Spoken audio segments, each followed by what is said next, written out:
exportar se ha convertido en la gran utopía que pueda revertir bueno, indicadores macroeconómicos que pesan en Argentina.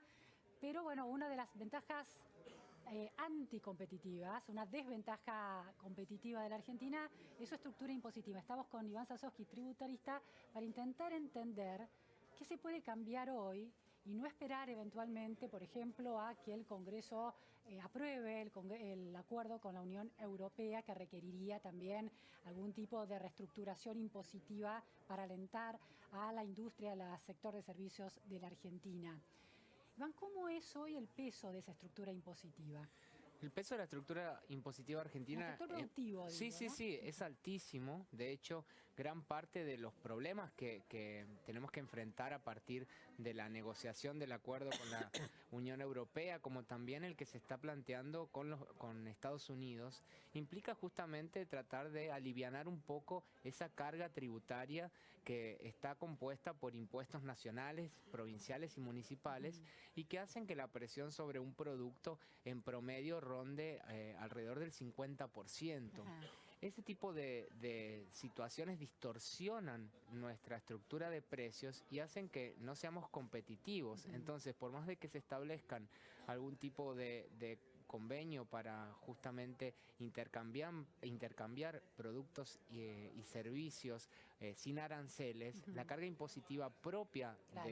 del país, es decir, no aquellas que se adicionan para las exportaciones o para las importaciones, son las que hacen que no seamos competitivos. Es decir, hoy por hoy una empresa argentina que solo comercializa en el mercado local, el peso de la presión tributaria que tienen en los tres niveles, nacionales, provinciales y municipales, hacen que sea prácticamente insostenible en una situación en la que el mercado interno ya pueda absorber todo el mercado al que se está apuntando. Por lo tanto, no mirar este factor es un error y claramente hoy tenemos que pensar en que para poder hacer efectivo este tipo de intercambios, la presión fiscal va a tener que disminuir en el país, ¿no? ¿Cómo es comparativamente con países vecinos, con países de la región? Pienso en Chile, ¿no? Sí, a ver, tanto Chile como Brasil, Uruguay, todos los países de la región, si bien Latinoamérica tiene una presión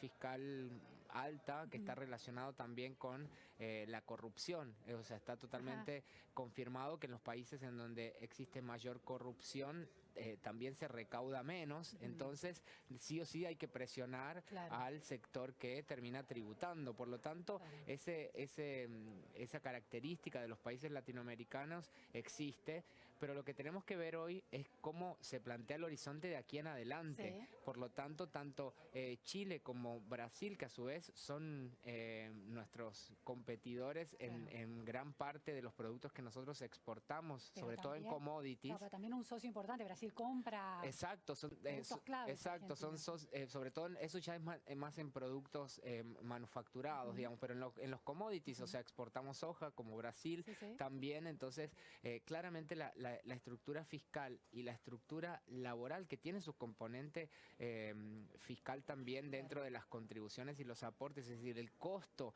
de la producción de los bienes y servicios en Argentina tiende a ser mucho más alto porque se establecen impuestos en todos los niveles.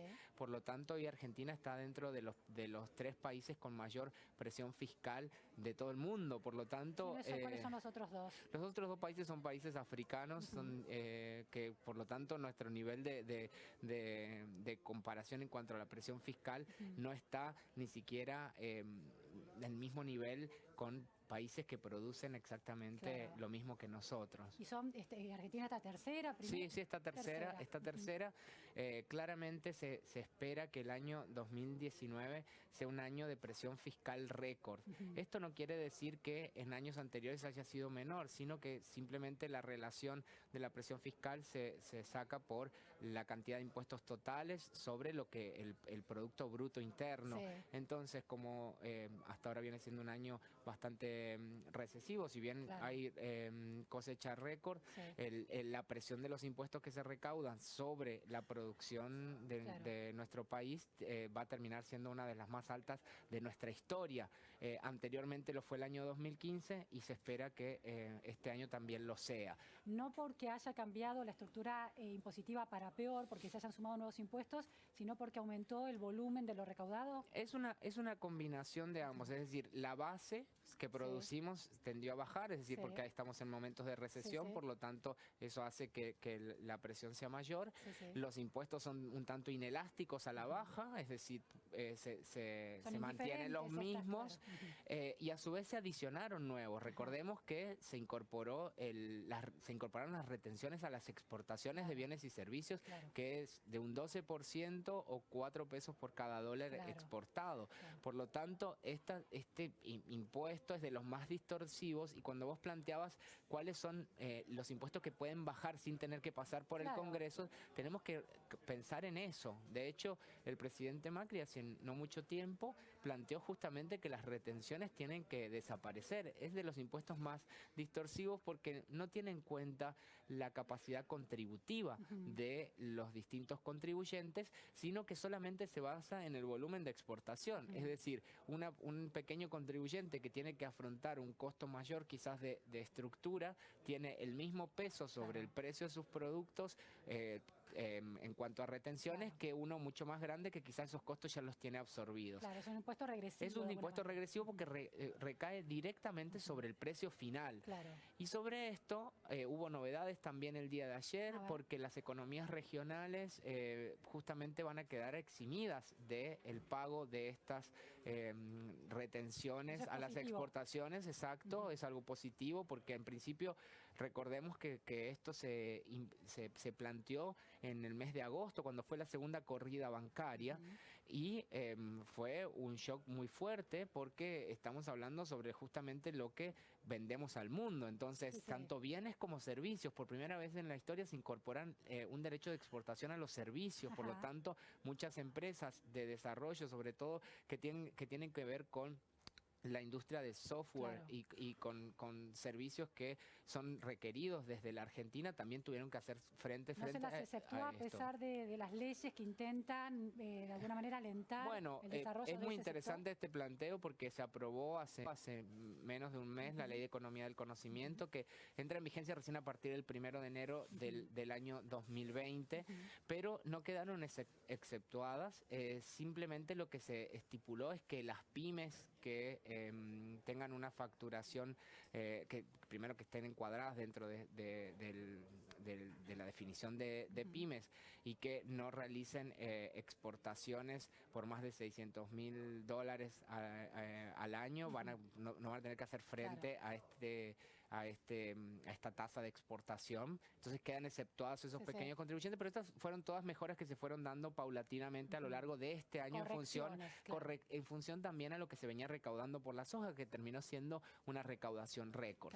Entonces el día de ayer lo que se anunció es que las economías regionales, principalmente que tienen que ver con producción que no es la soja de alguna forma, no van a tener que seguir tributando este impuesto, que en definitiva es una retención y que tiene que ver con un derecho aduanero, digamos. Es una retención de carácter no fiscal, sino potestad directamente del Estado Nacional, y que en este caso su suspensión podría establecerse directamente por parte del Poder Ejecutivo, por más de que esto se incorporó también en la ley de presupuesto para el año 2019. Surgió desdiciendo las promesas electorales de Cambiemos y como para cubrir una emergencia social y económica, una emergencia social, la crisis del año pasado. Sí, la crisis del año pasado, que recordemos que también fue de alguna manera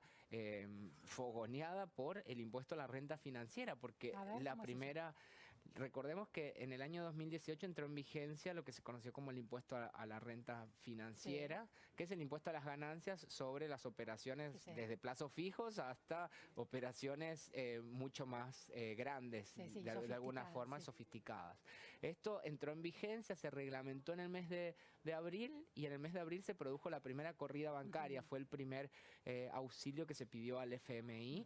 Por lo tanto, hay una relación directa, si uno ve, de la entrada en vigencia, la reglamentación de todo lo que fue la renta financiera con justamente los movimientos y corridas cambiarias que hubo. Para por lo preservarse tanto, de la aplicación sí, de esa porque ley. recordemos que en ese momento había muchas inversiones en lo que eran las LEVACs, Claro. y este cambio de reglas de juego sobre una economía que todavía no estaba haciendo pie, Claro. hizo que claramente se produzca una fuga de capitales y una toma de ganancia por parte de los inversores extranjeros principalmente. Eso se estableció en abril, que coincide justamente con la reglamentación de parte de este nuevo impuesto. En el mes de agosto se produce la segunda corrida que llevó el dólar por encima de los 40 pesos, y desde ese momento, recién en diciembre, se produjo la reglamentación total. Hoy justamente se dio a conocer cuánto se recaudó por ese impuesto, que ronda alrededor de los 5.000 millones de pesos. Es una cifra... Es una cifra ínfima, o sea, representa el 0,14% de lo que se recaudó por todos los impuestos en el año 2018. Por lo tanto, 0,14%. Claro. O sea, es demasiado bajo para el costo que nos implicó a todos los argentinos imponer un impuesto de estas características y tener que recurrir al Fondo Monetario Internacional por una situación de desbalance que se produjo y por el efecto negativo que se generó en el mercado. ¿Por qué finalmente se recaudó tan poco con una reglamentación que prometía tanto? Se recaudó muy poco porque, en principio, el diagnóstico sobre lo que se podía llegar a recaudar con este impuesto fue un diagnóstico erróneo. En segundo término... ¿En qué sentido erróneo? Erróneo porque no se tomaron en cuenta cuál iba a ser la masa total de ganancias sobre la que se iba a poder incorporar nuevo impuesto. Porque también había un error de concepción. Las empresas que ya participan en el mercado financiero tributan el impuesto, porque las empresas tributan por mercado financiero, tributan el impuesto, porque las empresas tributan por todas sus ganancias. Es decir, solamente se incorporó a las personas físicas, y recordemos también que las rentabilidades de los títulos públicos y de todo el mercado financiero a fin de año habían sido golpeados, es decir, había caído demasiado la cotización, por lo tanto no se produjo ganancia por el propio efecto de un impuesto nuevo que generó más incertidumbres que certezas. Entonces, una mala decisión en un momento inoportuno claramente hizo que se recaude mucho menos. Y lo que se recaudó, si hay que ser franco, es impuesto inflacionario, porque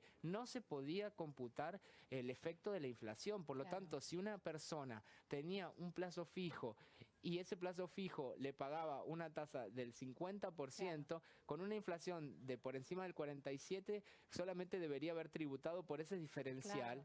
Y lo que se termina recaudando es impuesto inflacionario. Es algo que será pan para hoy, hambre para mañana, pero incluso algo muy ínfimo que no se relaciona, y se produce una desproporción entre lo que se termina recaudando con lo que se pretendía recaudar y cómo queda la Argentina parada frente a todo el mercado. ¿No? Sí, los efectos colaterales fueron peores y fueron más grandes que lo que se recaudó efectivamente. Totalmente. ¿No? Por eso las decisiones en materia de impuestos tienen que pensarse en un escenario de estabilidad y en un escenario ordinario. En aquel momento parecía que las inversiones financieras en Argentina iban a seguir in eternum generando tasas extraordinarias, y en la Argentina lo que te genera una tasa extraordinaria en un momento luego se compensa con una pérdida al mes siguiente, y eso lo vimos. Es riesgo. Lo que se está pagando justamente es el riesgo de un país que todavía no muestra símbolos de estabilidad a mediano y largo plazo. Ahora, por un lado, en relación a esta medida de cargar impositivamente a la renta financiera, había casi por lo menos parte de la opinión pública lo veía con buenos ojos, porque ese sector no había estado tributando en ese sentido. En ese marco ideológico, ¿es razonable pensar que todos los sectores que tienen algún tipo de rentabilidad, inclusive el financiero, deben pagar por esas ganancias? Sí, a ver, hay una cuestión es el tema de fondo ideológico, que es que todas las rentas tienen que tributar. Claro. Estamos totalmente de acuerdo. El tema siempre es la medida de la capacidad contributiva de quien está tributando. Porque en el ejemplo que yo te daba, en un contexto con inflación, en la que el Estado está todo el tiempo pidiendo dinero a los particulares, está colocando deuda a través de títulos públicos, en un mercado en el que no tenemos estabilidad cambiaria. Todos estos componentes hacen que sea imposible pretender cobrar un impuesto a la ganancia cuando no está asegurada que la persona gane respecto a eso. Son los indicadores. Exacto, son indicadores momentáneos y que quizás son una fotografía a una determinada fecha, es decir, al 31 de diciembre se me puede producir una ganancia, al mes siguiente se produce una caída por los vaivenes de la inestabilidad argentina y hace que la persona por la que tienen que tributar un impuesto quizás tenga que consumir de su propio patrimonio para hacer frente a algo por lo que no ganó. Entonces, el problema en la Argentina no es la cuestión ideológica, sino cuáles son las bases sobre las que se sustenta el sistema tributario como para poder alcanzar este tipo de rentas. En todo el mundo existe el impuesto a la renta financiera, pero ningún país del mundo tiene la inflación que tenemos en la Argentina, que es récord y que nos pone la recesión, el nivel de devaluación que tuvimos en el año 2018, y eso hace que sea imposible pensar en que somos comparables con otros países a la hora de definir cuál es nuestro esquema tributario. Claro. Finalmente, última pregunta, Iván. Otra discusión ideológica que se da en Argentina es que es bueno que cada vez haya más impuestos porque eso implica que la puja distributiva se está de alguna manera saneando de manera equitativa. Sí, eso es una mentira y es una locura. Realmente no es un tema ideológico, es un tema de prueba y error. Si nosotros miramos cuáles son las economías que crecieron en los últimos años, en las últimas décadas, vamos a encontrar que son aquellas que lograron bajar los impuestos. Bajar los impuestos reactiva la economía, genera seguridad jurídica y genera un círculo virtuoso que nunca va a ser alcanzado a través de la creación de ningún tipo de impuesto nuevo. Muchísimas gracias, Iván. Muchas gracias por estas precisiones y con tanta claridad.